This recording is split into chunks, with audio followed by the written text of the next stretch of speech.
오늘 6.25를 내일 하루 앞두고 66주년을 앞두고 오늘 같이 나라를 위한 기도회를 생각하는데요. 같이 이제 기도회를 하는데 이 세상에는 이런 전쟁이 참 많이 일어나고 있습니다. 전쟁이 쉬질 않죠. 그러나 21세기를 사는 우리들에게는 이러한 어떤 직접 총을 서로 겨누고 대포를 서로 겨누고 미사일을 겨누고 싸우는 전쟁뿐만 아니라 여러 다양한 전쟁들이 존재합니다. 경제적 전쟁, 그리고 정치적 전쟁, 그리고 우리와 같은 영적인 전쟁들이 있습니다. 이러한 전쟁도 대단히 중요합니다. 그러나 현대를 살아가는 우리 인간들에게 있어서 가장 피부로 와닿는 전쟁은 경제 전쟁입니다. 뭐니 해도 돈이기 때문이죠. 대통령을 뽑아도 경제를 잘하는 대통령을 뽑고자 하는 것이 바로 그러한 이유일 것입니다. 영국은 어제 국민투표를 했습니다. 유엔을 탈퇴할 것인가 그대로 남을 것인가는 이러한 투표를 했다고 하죠. 사전조사에는 탈퇴를 하지 않겠다라고 하는 사람들이 한 2% 정도 많았다고 했는데 전체 투표율이 70%가 넘어가면서 52%가 넘는 탈퇴를 하겠다라고 하는 사람들이, 주민들이, 이런 국민들이 많았습니다. 그래서 결국에는 이 브렉시트라고 하는 탈퇴가 공식화되었습니다. 아마 영국인들은 이런 생각을 하는 것이죠. 거기에 찬성과 반대가 있는데 유럽연합에 40여 년 동안 이렇게 가입을 하고 그리고 유로화로 통일을 하고 유럽 전체를 이렇게 같이 가는 데 있어서 영국인들이 이렇게 생각하는 거예요. 뭐냐면 우리가 주는 건 많고 받은 건 적다는 거죠. 계속 이런 식으로 가다가는 우리의 세금만 더 많이 나갈 뿐이다. 우리는 유럽 유로화에서 우리는 독립을 하겠다. 이런 사람들이 많았던 것입니다. 옛날과 달리 지금은 한 나라의 경제적 위기가 전 세계의 경제적 위기로 나아갑니다.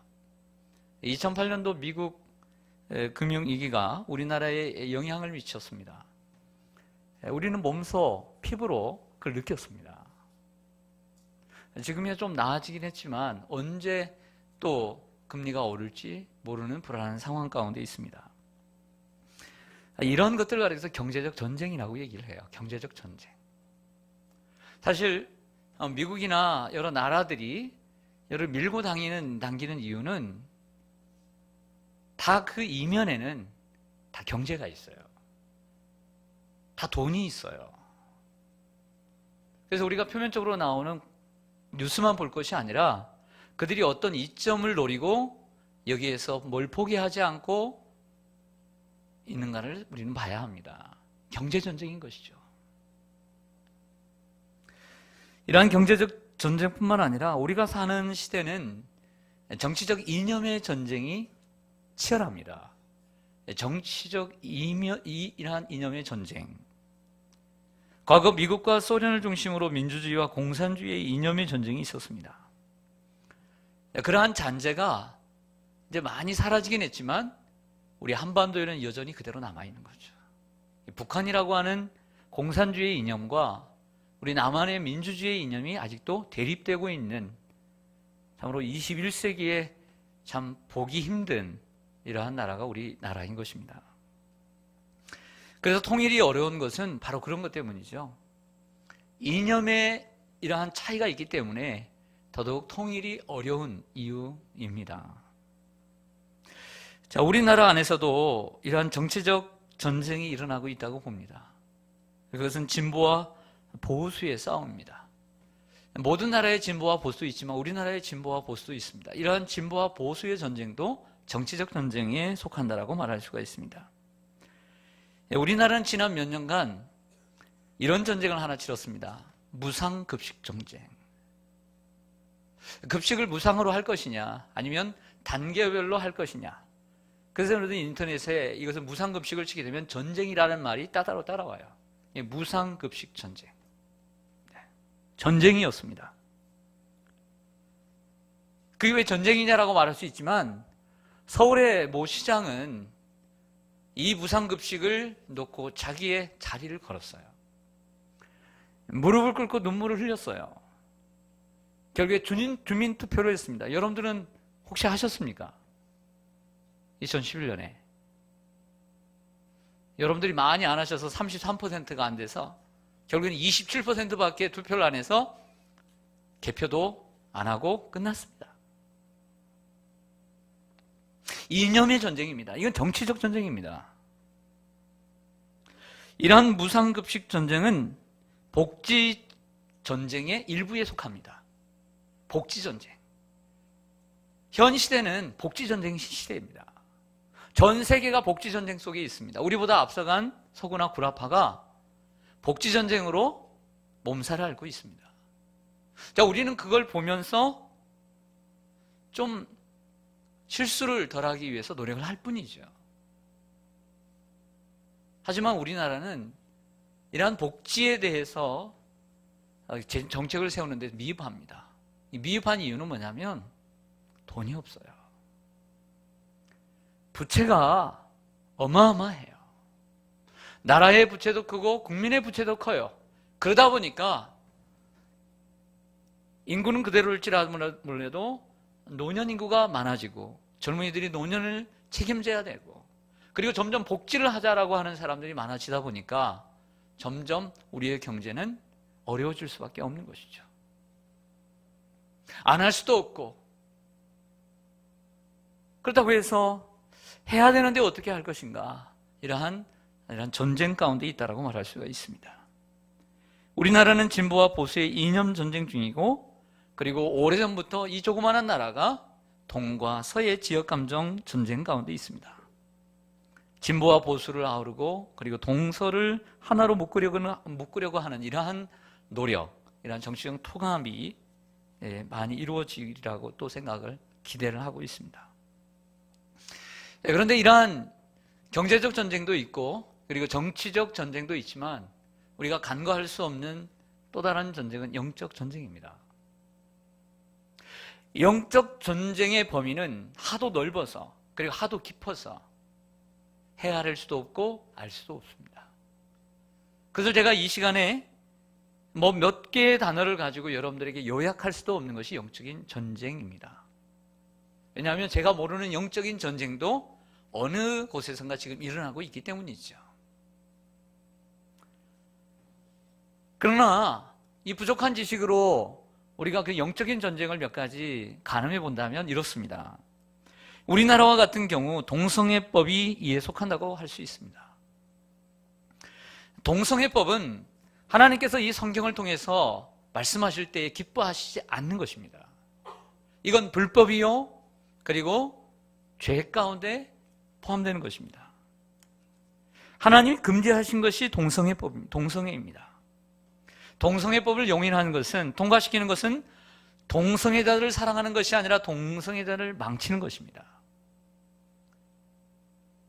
여러분이가 생각보다 동성애를 합법화하게 되면, 또 지금도 우리가 우리의 세금을 통해서 동성애를 통해서 그 발생한 그 질병을 보조하는 나라는 세계에 우리나라밖에 없습니다. 여러분, 여관을 함부로 가서 그 샤워기를 사용하면 안 된답니다. 그 샤워기가 그 동성애인들에게 어떻게 사용되는지를 여러분들이 한번 듣는다면 함부로 샤워기를 사용해서도 안 됩니다. 심각한 수준에 와 있습니다. 만약에 동성애법이 통과되면 저 같은 목회자들이 이 강단에서 하나님의 말씀을 제대로 전하지도 못해요. 어떤 분이 저에게 주례를 해달라고 하면, 제가 주례를 거부하면 저는 쇠고랑을 차야 돼요. 심각한 얘기죠. 그래서 저는 부목사님한테 좀 맡길까. 네. 약속이 있다고, 그날 선약이 있다고. 또 바꾸면 그 토요일 날도 또 약속이 있다고. 그럴지 모르겠습니다. 미국은 이미 많은 교단 가운데, 그리고 큰 교단이 이것을 합법화하고 용인했기 때문에 그대로 있는 교단이 있고, 그리고 몇몇 교회들은 탈퇴를 했습니다. 그래서 그것을 반대하는 그러한 교단에 들어가기도 했던 것이죠. 이게 심각했습니다. 미국은 우리나라도 이러한 것을 반복하지 않으리란 법이 어디 있습니까? 대통령이, 시장이, 그리고 국회의원이 이런 것들을 통과시키면 안 됩니다. 그러나 최근에 국회의원들 가운데 바른말을 하고 이 동성애법에 대해서 반대하는 이들이 여기저기서 나오는 목소리를 들으면서 참 기대를 하고 있습니다. 또한 영적인 전쟁 가운데 하나는 이슬람 문화가 아닐까 생각합니다. 이러한 이슬람 문화가 유입되고 있습니다. 이슬람 식품이 이 할랄이 들어오려고 하고 있고, 이슬람 재단이 만든 대학이 장학금 혜택을 많이 줌으로써 대학을 세우고 키우려고 하고 있습니다. 제가 생각할 때 이슬람 문화는 이미 많이 들어와 있습니다. 코엑스에 뭐가 세워졌는지 여러분들 뉴스를 통해서 보셨을 것입니다. 여러분, 이슬람 문화 같은 경우는 우리가 참 제재하기가 쉽지 않은 법입니다. 또 이슬람 사람들이 지금도 많이 들어와 있습니다. 무슬림들이 많이 들어와 있습니다. 그걸 어떻게 막겠습니까? 그건 다 막을 수 없는 것입니다. 그러나 동성애법만은 막아야 합니다. 어디 그뿐입니까? 이단과 사이비의 세력 또한 만만치가 않습니다. 800만의 기독교인 가운데 200만이 이단이라는 소리가 있습니다. 신천지뿐만 아니라 하나님의 교회가 이제는 공공연하게 정통교회들을 정면으로 도전하고 있습니다. 옛날에는 몰래 그러나 지금은 글결결해서, 그리고 교회 앞에서, 우리의 통신대학교 앞에까지, 거기에 입구에서 신천지가, 하나님의 교회가 난리를 치고 있습니다. 감사하게는 아직까지는 이러한 하나님의 교회와 신천지와 싸운 목사님들이 다 승소를 하고 있다는 것입니다. 승소를 하고 있어요. 바른 진리를 알지 못하는 사람들에게 하나님을 믿으라고 하면서 지옥으로 빼앗아가고 있는 것이죠. 세상 사람들이 누가 알겠습니까? 이게 정통교회인지 이게 잘못된 이단인지 뭘 알겠습니까? 우리 시대에는 이러한 영적 전쟁이 많이 일어나고 있습니다. 또한 이러한 영적 전쟁뿐만 아니라 한국교회는 선교 130년을 맞이했습니다. 130년 동안 엄청난 부흥을 이루었습니다. 세계 최대 50개 교회 가운데, 최대 교회 가운데 25개 이상 되는, 절반 이상 되는 세계 최대의 교회가 한국에 있습니다. 엄청나죠. 놀란 것은 비행기를 타고 내리면 서울 어느 곳에, 아니면 한국 어느 곳에 십자가 없는 곳이 없다는 것입니다. 엄청난 부흥을 이루었습니다. 하지만 그에 비해서 세상에 미치는 영적 영향력은 가장 약한 나라에 속합니다. 그뿐만 아니라 한국교회는 갈등과 싸움, 그리고 욕심과 이기주의로 세상의 손가락질을 받는데 익숙해져 있습니다. 벌써 교회의 권위는 땅을 치고 있습니다. 예수님의 십자가 사랑의 실천과 자기의 욕심을 버리고 이웃을 사랑하는 하나님의 말씀은 찾아보기 힘들 정도로 교회 안에도 극단적 이기주의와 사람이 주인인 교회가 너무너무 많습니다. 이것 또한 영적인 전쟁입니다. 영적인 전쟁은 밖에만 있는 것이 아니라 더 무서운 적은 내부에 있는 것이죠. 하나님을 예배하고 말씀을 선포하고 죽어가는 영혼을 구원해야 되는 교회가 그 교회의 본연의 목적을 잃어버린 채 세속화의 물결에 휩쓸려 가고 있다고 대부분의 전문가들은 진단하고 있습니다. 영적으로 아주 심각한 수준에 도달해 있습니다.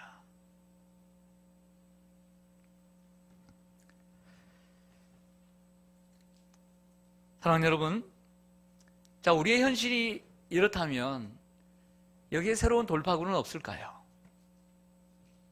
이런 절망적인 상황 가운데 소망은 없을까요? 왜 없겠습니까? 우리의 주님이 소망이신데.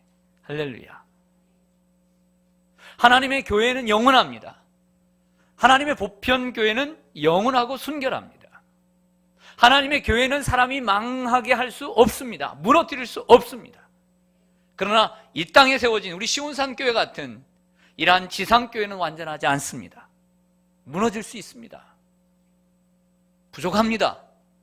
그러나 하나님의 영원한 교회, 보편교회는 영원한 거예요. 할렐루야.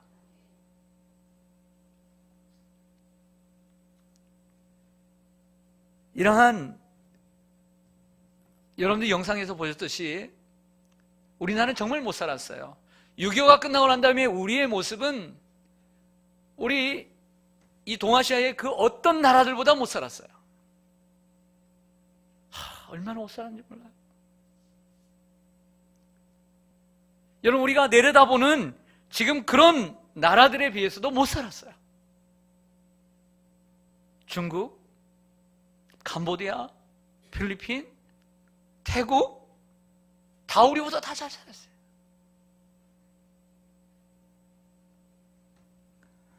어떤 분이 그 보내준 글을 보니까 그런 얘기를 하더라고요.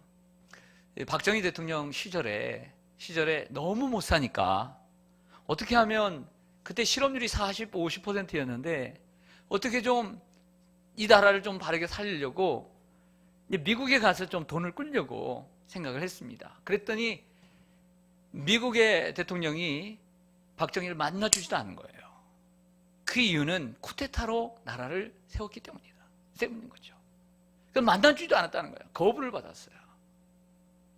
왜냐하면 또 우리나라에게 만나가지고 우리나라를 원조를 하게 되면 이 혼란스러운 나라들이 이렇게 쿠데타 일으켜가지고 나라를 세우면 그래도 미국이 또 우리를 지원해 주는 거다, 이렇게 생각이 되고 전례가 되기 때문에 미국이 그것을 알고 안 하는 거예요. 돈을 꿀 데가 없는 거예요. 얼마나 못 살았으면. 그래서 결국에는 어디를 가냐면 독일을 가요. 독일을 가는데 그 독일을 하는 사람이 없는 거예요. 근데 마침내 중앙대학교에서 한 교수가 있는데 독일에서 유학을 하고 왔어요. 독일어를 잘해요. 그래서 그 부탁을 해가지고 박정희 대통령이 특별히 부탁을 해가지고 같이 가서 이제 그건 나중에 같이 가게 되는데, 독일에서 공부를 하다 보니까 같이 공부한 친구도 있고 선후배도 있고 그러다 보니까 사정을 해서 이제 돈을 꾸게 됩니다. 근데 돈을 어렵게 꿨어요. 그래서 그것도 잘 안 되는 어려운 상황 가운데 정말 노력을 했죠. 그래서 돈을 꾸겠다라고 꾸어주겠다라고 약속을 했는데 보증을 서달라는 거예요. 기가 막히죠. 누가 누구를 보증을 서요? 보증을 서줄 수가 없는 거예요.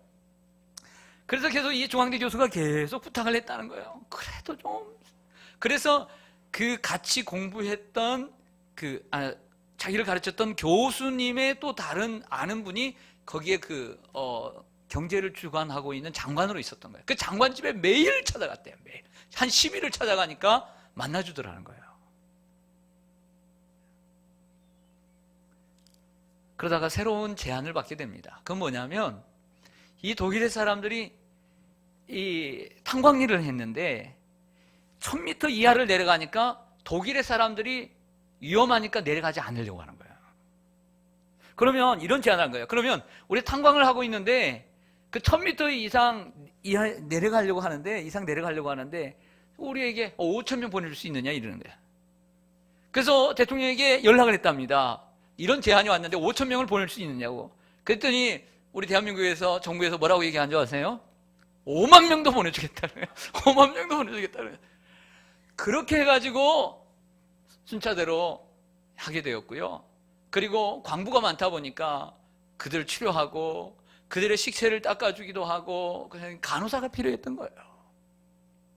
그래서 간호사들이 가게 된 거죠. 그것도 대단한, 요즘 대학 들어가는 것보다 취업하는 것보다 경쟁률이 대단했다고 그래요. 원서를 쓰는데 경험이 있어야 돼요. 내가 탄광에 가서 내가 일한 경험이 있다. 다 가라로 쓴 사람들이 많대요.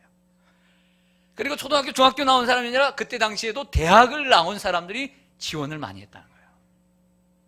실업률이 높으니까.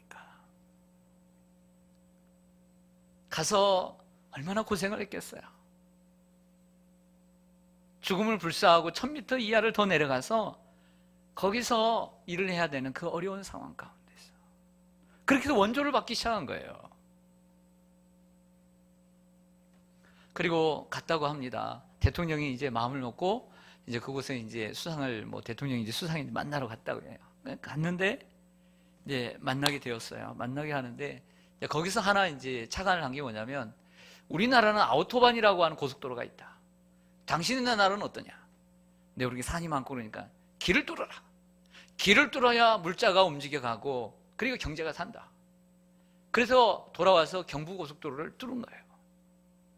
그런데 그 광부들과 우리나라에서 왔던 그 광부들과 간호사들이 다 모인 곳에서 이제 대통령이 왔으니까 이제는 순서들을 딱 짜고 그 다음에 애국가부터 선창하고 그리고 연설을 해야 되지 않습니까?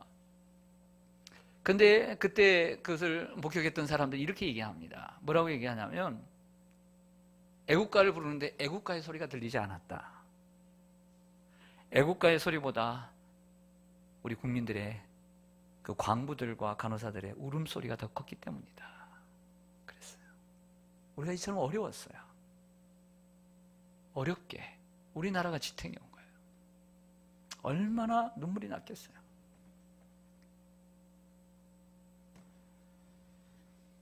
이렇게 해서 우리나라가 점점 이제 세워지게 된 것이죠. 오늘 이제 계속해서 우리가 금요기도회마다 느헤미야를 살펴보고 있는데요. 또 6.25를 맞이하면서 좀 전에도 본 것처럼 황폐한 우리나라의 실정을 보면서 느헤미야의 말씀이 딱 적당한 것 같아요. 그래서 계속해서 오늘 말씀을 선택을 하게 된 것입니다.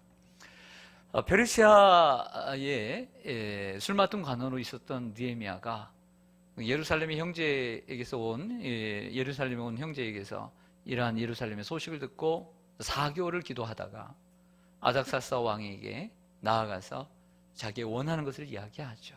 그리고 지원을 받고 그리고 돌아오게 됩니다. 이게 제 3차 포로 귀환이 되는 것이죠. 느헤미야는 페르시아에서 고국으로 돌아온 후에 3일 만에 그것도 야간의 성을 정찰을 하게 됩니다. 순찰하죠. 듣던 대로 예루살렘 성벽은 다 무너졌고 그리고 성문은 불타 있었습니다. 이 느헤미야는 그 다음에 뭘 하느냐? 3일을 쉬었습니다. 그리고 밤에 야간 순행을 했습니다. 그리고 이 예루살렘 유다 백성들을 앞에 모아놓고 일장 연설을 합니다. 설교와 같은 연설을 하게 되죠. 짧지만 아주 임팩트 있는 부분이라고 생각을 합니다. 이 느헤미야의 연설은 예루살렘 사람들의 잠자던 애국혼을 불러일으켰습니다. 17절을 보시겠습니다.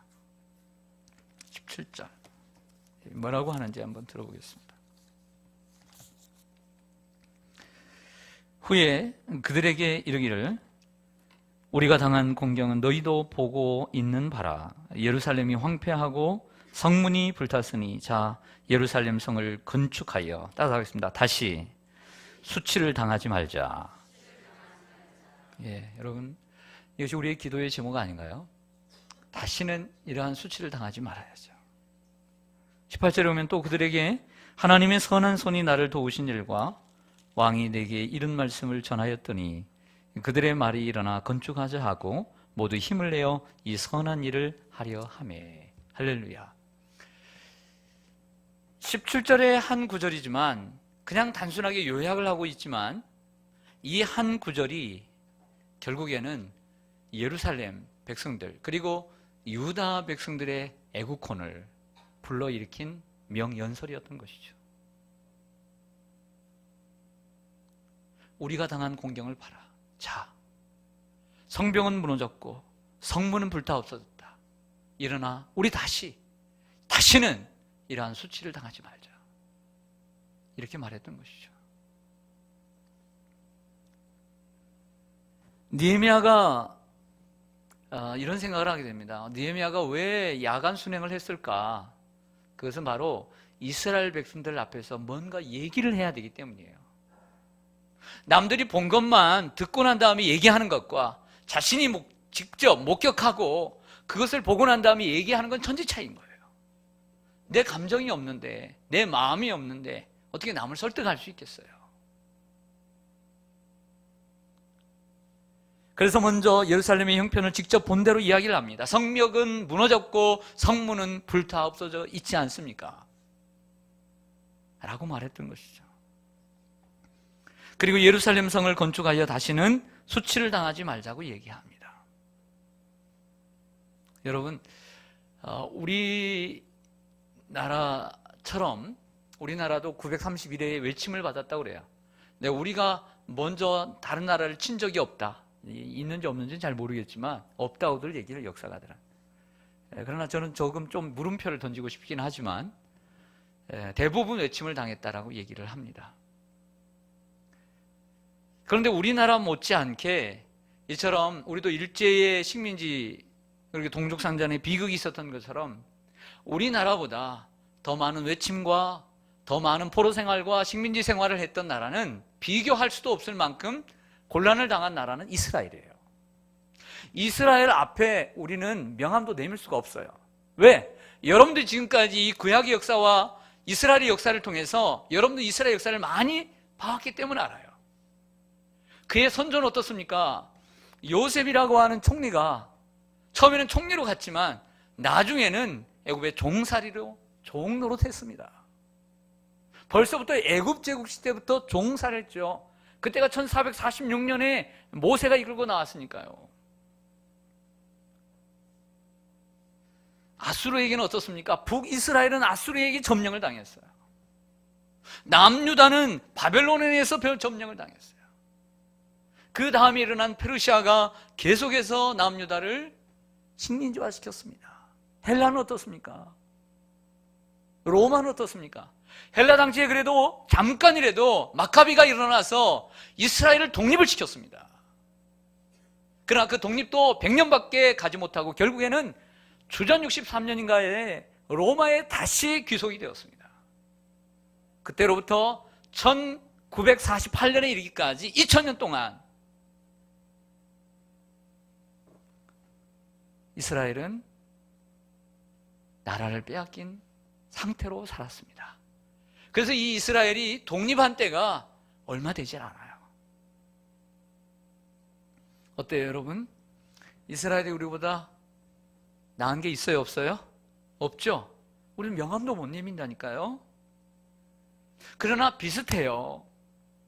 그러나 지금의 이스라엘이 어떻게 삽니까? 우리나라 못지않게 잘 살고 있습니다. 1948년에 독립을 했는데 하나님을 경외하는 나라로 또 똑똑한 나라로 이렇게 살고 있어요. 비록 중동 속에 갇혀 있지만 미국과 손을 잡고 있지는 않지만 손을 잡고 있지만 그 중동이라는 수많은 나라 속에서 홀로 그 중동이라는 거대한 나라들과 함께 싸우고 있어요. 일당백으로. 대단하지 않습니까?